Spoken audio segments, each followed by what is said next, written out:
নমস্কার, আপনারা দেখছেন ভয়েস অফ বাঁকুড়া। বাঁকুড়ার সব খবর, সঠিক খবর সবার আগে। পশ্চিমবঙ্গের বিভিন্ন সীমান্তবর্তী জেলা থেকে একের পর এক বাংলাদেশি অনুপ্রবেশকারীদের গ্রেপ্তারের ঘটনা সামনে আসছে।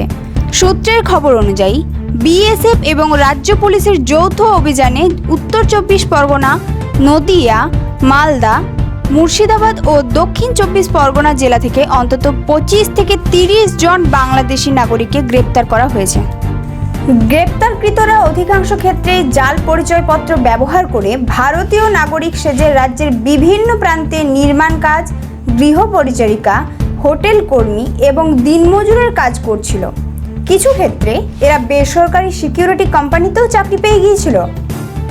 বিএসএফ জানায়, সীমান্তে কড়া নজরদারি, ড্রোন নজরদারি ও আধুনিক প্রযুক্তি ব্যবহারের ফলে এই অনুপ্রবেশ রোধ করা সম্ভব হচ্ছে। পুলিশের এক উচ্চপদস্থ কর্মকর্তা বলেন, অনুপ্রবেশকারীরা স্থানীয় দালালদের সাহায্যে জাল আধার ও ভোটার কার্ড তৈরি করে বহুদিন ধরে এদেশে লুকিয়ে থাকছিল।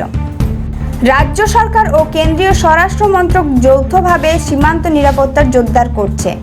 পাশাপাশি জাল পরিচয়পত্র নির্মাণে জড়িত চক্রকে চিহ্নিত করে ব্যবস্থা নেওয়া হচ্ছে। বেসরকারি নিয়োগদাতাদের উদ্দেশ্যে প্রশাসনের বার্তা, নতুন কর্মী নিয়োগের আগে ভালোভাবে তাদের পরিচয়পত্র যাচাই করুন। ভুয়ো পরিচয়পত্রধারীরা যেমন জাতীয় নিরাপত্তার জন্য ঝুঁকি, তেমনি আপনার ব্যবসার জন্য ঝুঁকিপূর্ণ। এই ধরনের গুরুত্বপূর্ণ খবর সবার আগে পেতে আমাদের চ্যানেল সাবস্ক্রাইব করুন আর ভিডিওটি শেয়ার করতে ভুলবেন না। আপনাদের মতামত কমেন্টে জানান আর লাইক শেয়ার করে ভয়েস অফ বাঁকুড়ার পাশে থাকুন।